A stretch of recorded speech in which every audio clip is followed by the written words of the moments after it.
اللہ جل وعلا کی حمد و ثنا کے بعد رسول رحمت، شفیع معظم، نبی محتشم حضور ختم المرتبت صلی اللہ علیہ وآلہ وسلم کے حضور ناز میں اپنی عقیدتوں، ارادتوں اور محبتوں کا خراج پیش کرنے کے بعد واجب الاحترام ذوی الاحتشام معزز و مکرم سامعین، حاضرین، حاضرات، ناظرین و ناظرات، السلام علیکم ورحمۃ اللہ وبرکاتہ۔ مجھے اس بات کا شدت سے احساس ہے کہ یہ گراؤنڈ تنگ پڑ گئی ہے اور باہر سڑک سے ہم جس طرح گزر کے آئے ہیں آپ لوگوں کو بیٹھنے میں دقت محسوس ہو رہی ہے، لیکن کچھ وقت کے لیے نظم و ضبط کے ساتھ اگر آپ تشریف رکھیں گے، مشکل سہنے کے باوجود ایک دوسرے کو راحت پہنچانے کی کوشش کریں گے اور اپنی توجہات کو میری جانب مبذول کریں گے تو آج کے اس اجتماع کا مقصد حاصل ہوگا۔ کہیں یہ قیمتی وقت جگہ کی تلاش میں اور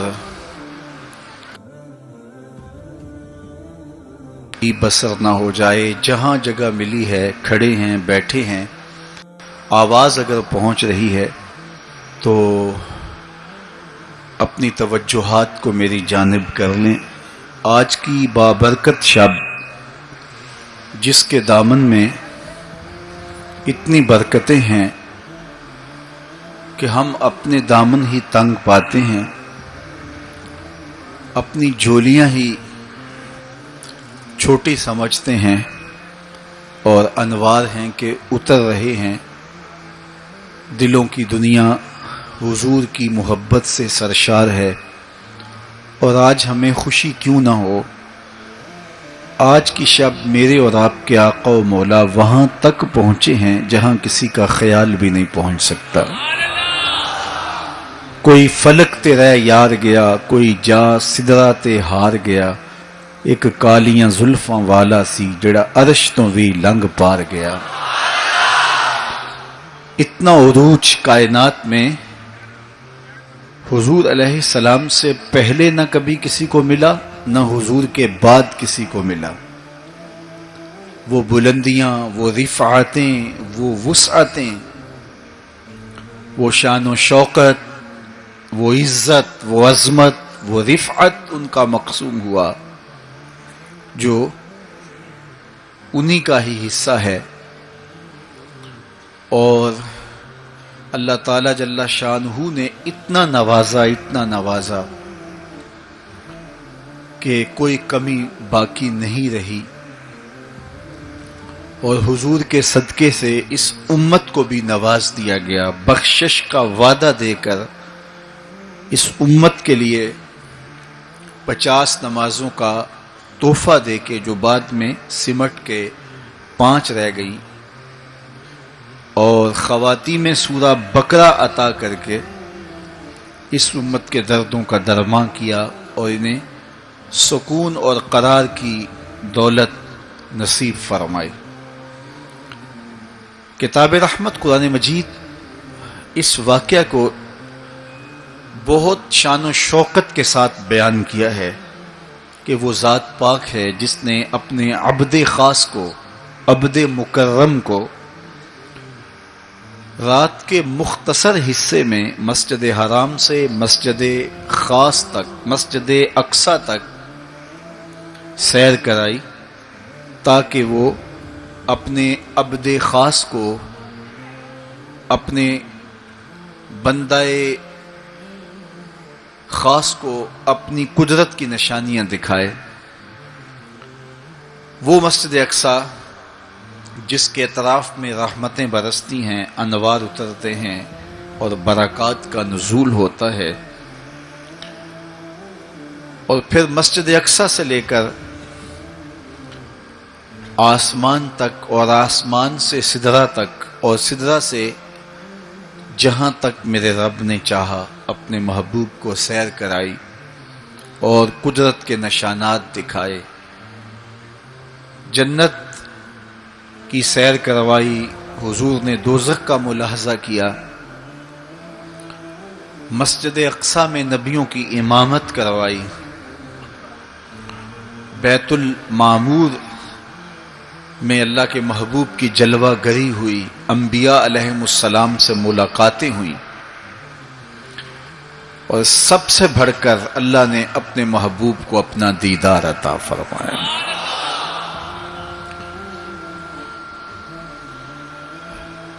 اب اس سرعت کے ساتھ، جس تیزی کے ساتھ حضور علیہ السلام تشریف لے گئے کہ رات کا مختصر حصہ تھا، قلیل وقت میں حضور گئے بھی ہیں اور آئے بھی ہیں، اور یہ ایک بہت بڑا امتحان تھا لوگوں کے لیے، کھرے اور کھوٹے کی پہچان ہونی تھی، لوگوں کے ایمان کا امتحان تھا، اور کفار نے اس پہ بہت ساری باتیں کی، اور ان کے ماننے میں یہ بھی نہیں آتا تھا کہ مسجد حرام سے مسجد اقصی تک کیسے گئے۔ ابو جہل نے گلی گلی جا کے پروپیگنڈا کیا کہ ہمارا کون سا مسجد اقصی میں آنا جانا نہیں ہے، تو 1 مہینہ جاتے ہوئے لگتا ہے، 1 مہینہ آتے ہوئے لگتا ہے، تو چھو کے بھی آنا ہو تو 2 ماہ چاہیے، اور یہ رات کے مختصر وقفے میں وہاں سے ہو کر آنے کی بات کر رہے ہیں، تو یہ کیسے ہم تسلیم کریں، یہ باتیں کیسے مان لیں؟ تو وہ مسجد حرام سے لے کے مسجد اقصی تک حضور علیہ السلام کے جانے اور آنے کو نہیں مانتے تھے، اور ماننے والوں نے کہا سر عرش بھی گئے ہیں اور واپس آئے ہیں، ہم اسے بھی مانتے ہیں۔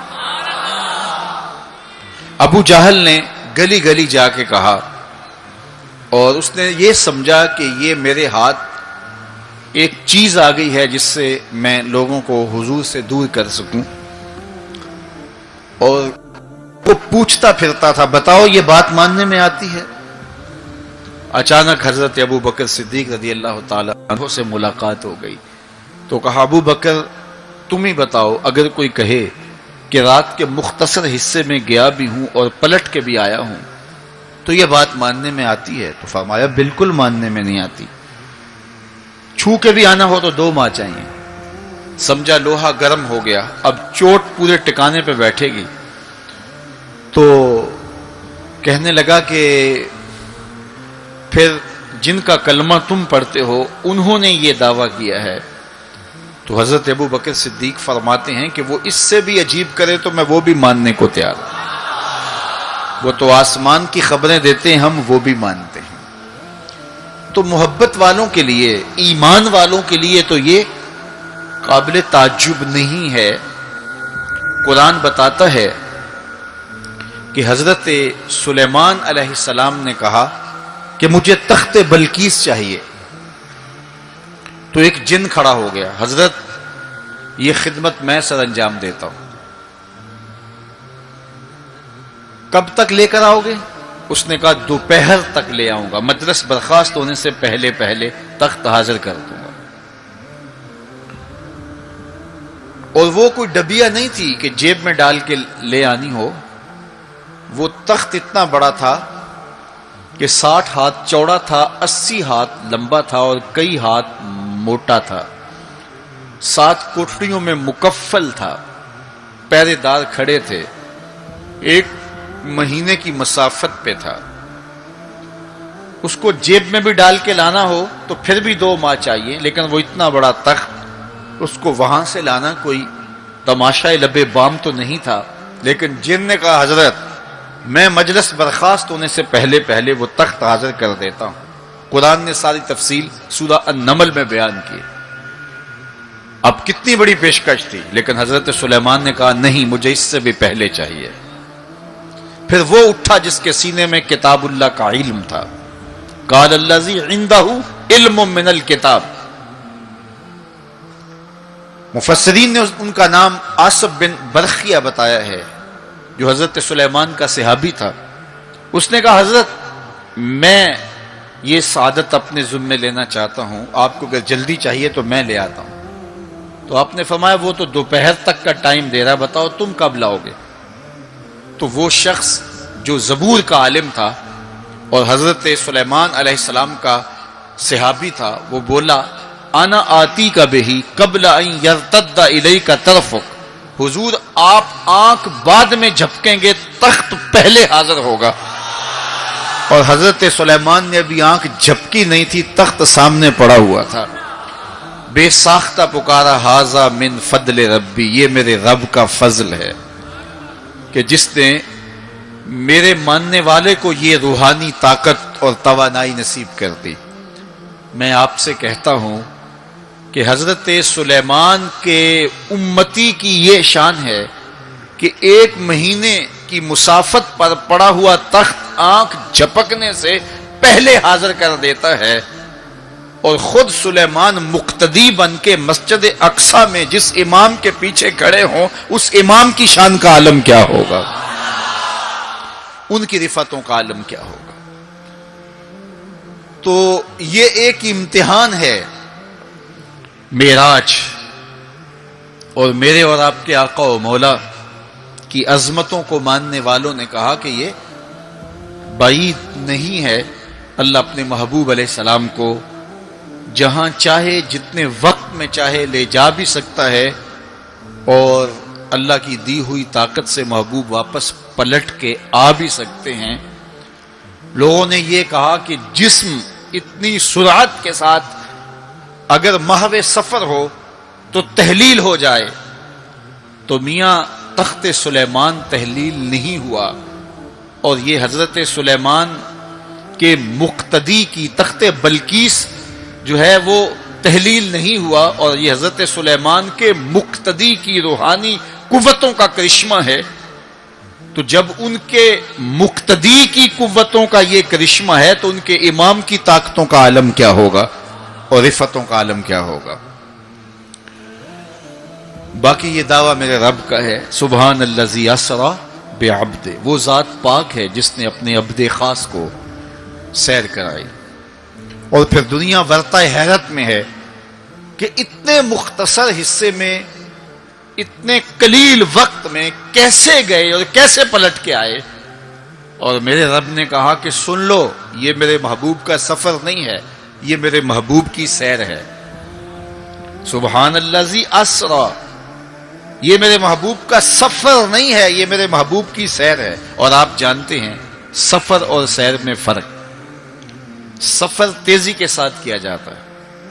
میں اب جو فاصلہ طے کر کے آیا ہوں، تو اگر میں سیر کی غرض سے یہاں آتا تو مجھے 2 گھنٹے لگتے، اور اگر میں گاڑی پہ بھی آتا تو پھر بھی مجھے کم از کم پونا گھنٹہ چاہیے تھا، لیکن میں 15-20 منٹ میں یہاں پہنچنے کی کوشش کی ہے، کیونکہ میری نگاہ میں ایک ہدف تھا کہ میں نے دیے گئے وقت کے مطابق یہاں پہنچنا ہے۔ وہ تو باہر بے تحاشا رش نہ ہوتا تو میں وقت سے 5 منٹ پہلے ہی پہنچ پاتا۔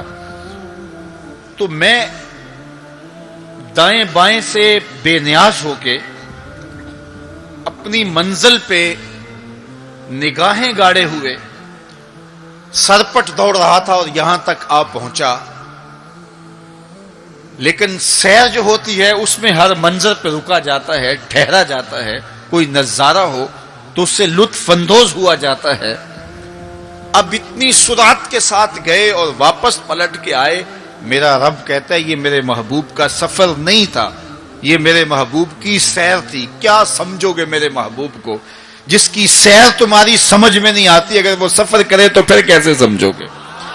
یہ تو ابھی سیر ہے اور تم ورطہ حیرت میں ہو، کیسے گئے کیسے آئے۔ عقل والے کہتے ہیں کہ زمین، سطح زمین سے لے کر 44 میل تک ہوا ہے، اس کے بعد کرۂ خلا ہے، پھر کرۂ زمہریر ہے، پھر کرۂ نار ہے۔ پھر آسمان میں خرق و التیام ممکن نہیں، جسم کا صعود ممکن نہیں ہے، آسمان میں دروازے نہیں ہیں، آسمان ٹوٹ نہیں سکتا، پھٹ نہیں سکتا، تو کیسے کوئی آسمان سے گزر سکتا ہے؟ تو کیسے چلے گئے؟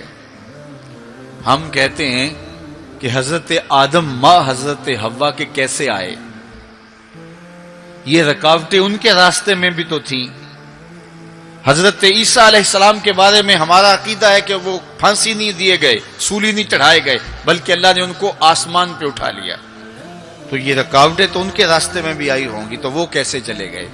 جب حضرت عیسیٰ جا سکتے ہیں، حضرت آدم آ سکتے ہیں، تو میرا نبی جا بھی سکتا ہے، میرا نبی آ بھی سکتا ہے۔ فرق یہ ہے ابھی تک جو گیا ہے پلٹ کے آیا نہیں، جو آیا ہے ابھی تک پلٹ کے گیا نہیں۔ میرے نبی گئے بھی ہیں، میرے نبی آئے بھی۔ سی راز معراج محبتاں دا نہیں سی کسے دی سمجھ وچ آن والا، سدیا طالب تے گیا مطلوب ہوتے، جبرائیل سی صد لے جان والا، بازے آخ دے بن دروازیاں تو کیویں پہنچیا عرش تے جان والا، ابر عقل نو ایتھے دخل کیے، جانے جان والا یا لے جان والا۔ یہ میرے رب کا دعویٰ ہے، اپنے محبوب کو سیر میں نے کروائی۔ تو کائنات میں جن رفعتوں تک، جن بلندیوں تک میرے حضور پہنچے، اچھا سیر کروائی کیوں؟ تو کہا کہ میں اپنے عجائب قدرت کی نشانیاں اپنے عبد خاص کو، عبد منیب کو، عبد مختار کو، عبد مکرم کو دکھانا چاہتا ہوں۔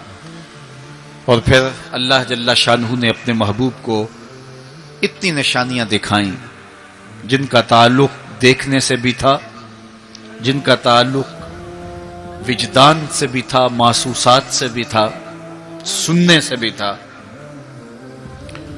کبھی حضور علیہ الصلوۃ والسلام جنت کی خوشبو سونگھتے ہیں، نظاروں کی وادی دیکھتے ہیں، اور جنت کے محلات کو حضور ملاحظہ فرماتے ہیں، اور کبھی دوزخ کے اندر عذابوں میں مبتلا لوگوں کو حضور علیہ الصلوۃ والسلام دیکھتے ہیں، اور پھر اپنی امت کو بیان بھی فرمایا تاکہ وہ ان اعمال بد سے بچ جائیں جو جہنم میں لے جانے کا سبب اور ذریعہ ہے۔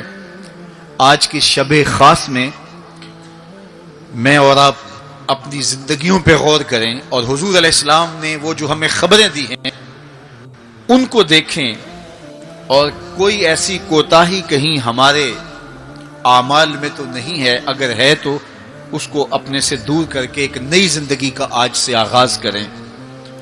حضور علیہ الصلوۃ والسلام نے فرمایا کہ میں نے کچھ لوگوں کو دیکھا کہ پتھروں سے ان کے سر کچلے جا رہے ہیں، اور پتھروں سے کچلنے کی وجہ سے ان لوگوں کے سر کیمے کی طرح ہو جاتے، کوٹ دیے جاتے ہیں پتھروں سے، لیکن تھوڑی دیر کے بعد پھر صحیح ہو جاتے ہیں، لیکن پھر دوبارہ ان کے سر کچلے جاتے۔ تو میں نے پوچھا جبریل یہ کون لوگ ہیں؟ تو کہا کہ یہ وہ لوگ ہیں کہ جن کے سر نماز کی وجہ سے بوجھل رہتے تھے، نماز جن کو بڑی بھاری لگتی تھی۔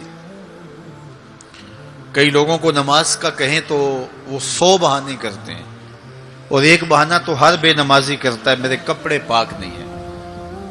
میرے والد گرامی فرمایا کرتے تھے تیرے کپڑے کیسے پاک ہو سکتے ہیں جب تو اللہ کے حضور جھکنا نہیں جانتا؟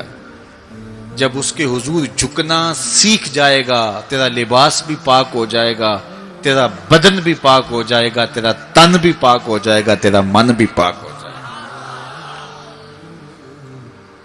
تو 100 بہانے، تو ان کے سر نماز کی وجہ سے بوجھل ہو جاتے، اذان کی آواز سنتے اور پھر دوبارہ سرہانے پہ سر ڈال دیتے، اور اٹھنے کی ہمت نہ پڑتی۔ حی علی الصلاۃ حی علی الفلاح کی دل فریب صدائیں کانوں میں پڑتی۔